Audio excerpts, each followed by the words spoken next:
Hello and hi everyone, welcome back to English for learning. आज की video में मैं बात करूंगी डेफिनिट आर्टिकल द के यूजेस बच्चों को किस तरह से समझाया जाए और फिर इनकी प्रैक्टिस के लिए वर्कशीट किस तरह से बनाया जाए। तो अगर आप अपने बच्चे को ये पढ़ाना चाहते हैं तो वीडियो को अंत तक देखें। पसंद आए, हेल्पफुल लगे तो प्लीज एक लाइक से मुझे मोटिवेट करें और चैनल पे नए हैं तो इस तरह के और भी वीडियोज के लिए सब्सक्राइब जरूर करें।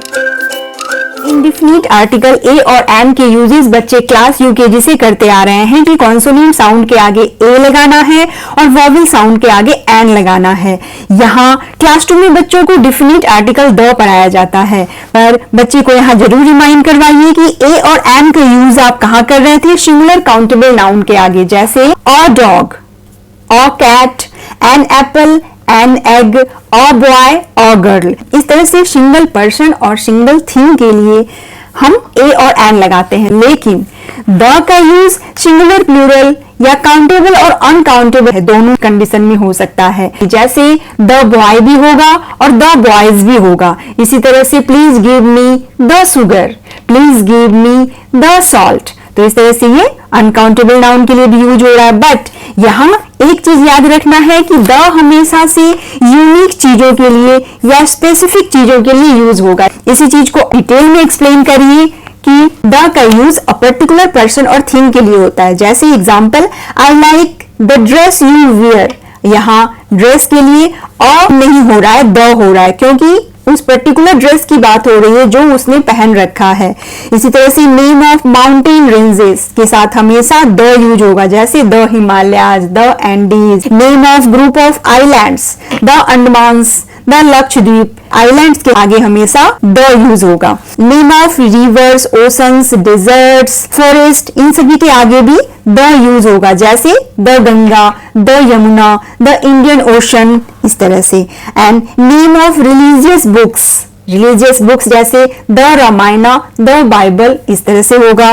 नेम ऑफ हेवनली बॉडीज, सारे हेवनली बॉडीज जैसे सन, अर्थ, मून, इनके आगे द लगेगा। The sun, the moon, the earth होगा।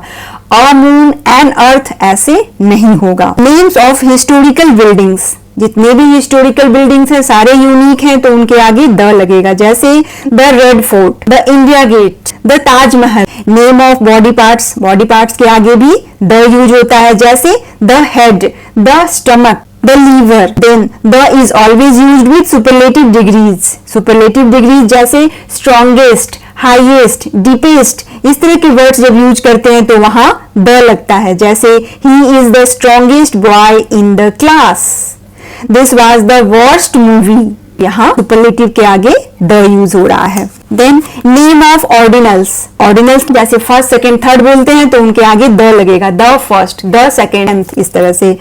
तो ये हो गए इंपॉर्टेंट पॉइंट्स जो बच्चे को धीरे धीरे बाय द प्रैक्टिस लर्न हो जाने चाहिए कि इसके यूजेस कहाँ कहाँ हो रहे हैं। इसके साथ ही बच्चे को बताइए कि कुछ ऐसे केसेस भी होते हैं जहाँ आर्टिकल का यूज नहीं होता है, जैसे नेम ऑफ सब्जेक्ट्स। अब किसी सब्जेक्ट का नाम ले रहे हो तो उसके आगे द नहीं लगेगा, जैसे the English is my favourite subject नहीं होगा, यहाँ होगा English is my favourite. And the यहाँ कुछ भी नहीं होगा, simply English is my favourite subject. Then name of days and months, ये भी बच्चे को याद करवाइए कि डेज और मंथ के आगे आर्टिकल यूज नहीं होता है। She will reach by Tuesday, by the Tuesday, by और ट्यूजडे नहीं होगा, यहाँ सिंपली बाय ट्यूजडे। यहाँ कोई आर्टिकल यूज नहीं करना है। इसी तरह से और जुलाई, द फरवरी या एन अगस्त भी नहीं बोलना है। तो इस तरह से ये इंपॉर्टेंट पॉइंट बच्चे को लर्न करवाइए कि डेज और मंथ्स के आगे तुम्हें आर्टिकल यूज नहीं करना है, इसमें कोई कंफ्यूजन नहीं होना चाहिए। Again name of person, cities और कंट्रीज के आगे भी कोई आर्टिकल यूज नहीं होता है, जैसे he will visit Mumbai, simply Mumbai, the Mumbai, a Mumbai, कुछ नहीं। Ram is a good boy, यहाँ और Ram is a good boy या the Ram is a good boy नहीं होगा। स्पेसिफिक पर्सन के आगे जैसे the prime minister of India, the George Washington, इस तरह से जब स्पेसिफिक पर्सन का नाम लिया जाए तो वहां द यूज होगा। इस तरह से जब आपने समझा दिया, देन बारी आती है प्रैक्टिस वर्कशीट्स की। तो फर्स्ट वर्कशीट आप इस तरह से बनाइए, right the correct article before each noun. अब इन नाउन वर्ड्स को पढ़ो और बताओ इनके आगे कौन सा आर्टिकल यूज होगा। तो इग्लू, आई यानी वोवेल, वोवेल के आगे एन लगेगा। डक, डक क्या है, कॉन्सोनेंट वर्ड से शुरू हो रहा है तो और डक हो गया। अगेन और बनाना होगा। हिमालय, अब हिमालय माउंटेन रेंज हो गया और ये यूनिक है तो the Himalaya. Orange, N orange हो जाएगा। Umbrella, again vowel sound you से शुरू हो रहा है तो एन अम्ब्रेला। यमुना, अब रिवर हो गया तो ये भी यूनिक है इसलिए the Yamuna. Heavenly body sun आ गया तो ये भी द सन हो जाएगा। नाउ राइट सुटेबल आर्टिकल्स, सही आर्टिकल को पुट करते हुए सेंटेंस कंप्लीट करना है। I saw dash elephant and dash monkey in the zoo. अब एलिफेंट के ई से शुरू हो रहा है इसलिए एन एलिफेंट होगा और मंकी के आगे ए लगेगा। An elephant and A monkey in the जू, ये हो गया। अब फिर से इसी की बात की जा रही है कि dash elephant was eating sugar cane and dash monkey was eating banana. अब जब स्पेसिफाई किया जा रहा है सेंटेंस में तो यहां स्पेसिफिक हो गया एलिफेंट और इसके आगे अब द आएगा। किसी पर्टिकुलर एलिफेंट की बात हो रही है। अब यहां कॉमेंट बताया जा रहा था कि किसी एक एलिफेंट को देखा, लेकिन जो एलिफेंट शुगर केन खा रहा था उसकी बात हो रही है तो द आ गया। इसी तरह से वो मंकी जो बनाना खा रहा था उसकी बात की जा रही है तो ये भी स्पेसिफिक हो गया और ये भी हो जाएगा द मंकी वाज ईटिंग बनाना। इस तरह से समझाइएगा तो बच्चे बहुत आसानी से समझ जाएंगे। Next, Dev has dash toy, dash toy is beautiful. अब यहां अ टॉय होगा, Dev has a toy. Next, इसी टॉय की बात हो रही है तो स्पेसिफिक हो गया तो यहां हो जाएगा the toy is beautiful. My father is dash doctor and my uncle is dash architect. अब डॉक्टर के आगे अ लगेगा क्योंकि ये कॉन्सोनेंट वर्ड डी से शुरू हो रहा है तो my father is a doctor and my uncle, अब ये आर्किटेक्ट अ से शुरू हो रहा है वॉवेल से इसलिए यहाँ एन हो जाएगा। My uncle is an architect. Next, dash moon science at night, moon heavenly body हो गया, यूनिक होता है इसलिए ये द हो जाएगा, the moon science at night. Dash boy in red tie is my brother. अब यहाँ स्पेशली उस बॉय की बात हो रही है जिसने रेड टाई पहना हुआ है तो यहाँ स्पेशली रेड टाई वाले बॉय की बात हो रही है इसलिए ये स्पेसिफिक पर्सन हो गया और यहाँ द यूज होगा। Now circle the correct article in each sentence. अब सेंटेंस को पढ़ो और जो आर्टिकल सही है उसे सर्कल कर दो। जैसे John wanted to read a या एन कॉमिक बुक तो अ कॉमिक बुक होगा, अ को सर्कल करना होगा। He likes to read an या द शॉर्ट स्टोरीज तो द शॉर्ट स्टोरीज होगा। यहाँ स्पेशली शॉर्ट स्टोरीज की बात हो रही है तो स्पेसिफिक टर्म यूज हो गया इसलिए द यूज होगा। अ या the earth is oval in shape तो यहाँ द यूज होगा, द को सर्कल करना होगा क्योंकि अर्थ यूनिक है। वी यूज द या an umbrella in rainy season तो अम्ब्रेला के आगे एन यूज होगा, एन अम्ब्रेला। अब यहाँ अगर किसी स्पेसिफिक अम्ब्रेला की बात हो रही होती जैसे रेड अम्ब्रेला, ब्लू अम्ब्रेला तो वहां द हो जाता। ये बात बच्चे को क्लियर करिए। Now my teacher is an या अ नाइस मैन तो अ नाइस मैन होगा क्योंकि ये एन से शुरू हो रहा है। हैव यू सीन अ या द इंडिया गेट तो द इंडिया गेट होगा क्योंकि ये हिस्टोरिकल बिल्डिंग है और यूनिक है।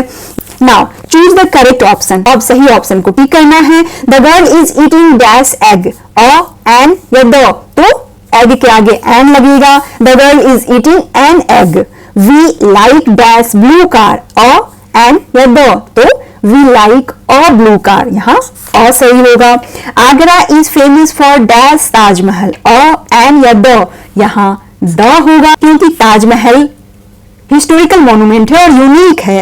He always eats with dash spoon, a an या द तो he always eats with a spoon, यहाँ अ होगा। This is dash smallest cat I have ever seen, यहाँ स्मॉलेस्ट बोला जा रहा है तो ये सुपरलेटिव डिग्री हो गया और सुपरलेटिव डिग्री के आगे द यूज होता है इसलिए ये हो जाएगा this is the smallest cat I have ever scene.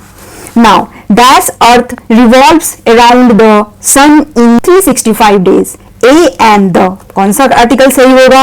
Obviously अर्थ है, हेवनली बॉडी है, यूनिक है तो यहाँ द होगा the earth revolves around the sun in 365 days. इस तरह से सर्कल करो या टिक करो, फिलअप करो के साथ साथ आप बच्चे को इस तरह से पैसेज राइटिंग में भी दे सकती हैं यूजेस ऑफ आर्टिकल। यहाँ एक छोटा सा स्टोरी लिख दिया आपने, अब बच्चे को इसे पढ़ना है और समझते हुए सही आर्टिकल पुट करना है। जैसे once upon dash time there was dash little girl called Meena. अब क्या होगा यहाँ, once upon a time there was a little girl she lived in dash little cottage near dash sea. तो ये हो जाएगा a little cottage near the sea, क्योंकि यहाँ ये इस सी की बात हो रही है जिसके पास उसका घर है, तो ये स्पेसिफिक हो गया, इसलिए यहाँ द लग जाएगा। हर फादर वाज सेलर, तो her father was a sailor. He was dash captain of his ship, तो he was the captain of his ship. तो अपनी शिप के कैप्टन थे तो स्पेसिफिक हो गए और यहाँ द यूज होगा। She wanted to be dash sailor to when she grow up, यहाँ भी अ हो जाएगा। तो इस तरह से भी प्रैक्टिस करवा सकती हैं आप। स्टोरी बुक से छोटा सा पैराग्राफ चूज करिए, उसे लिखिए, आर्टिकल की जगह पे फिलअप दे दीजिए। That's all friends. इस तरह से आप भी यूजेस ऑफ द समझाइए और फिर उनकी प्रैक्टिस करवाइए। आई होप आज की वीडियो आपके लिए यूजफुल होगी। Thanks for watching, bye bye.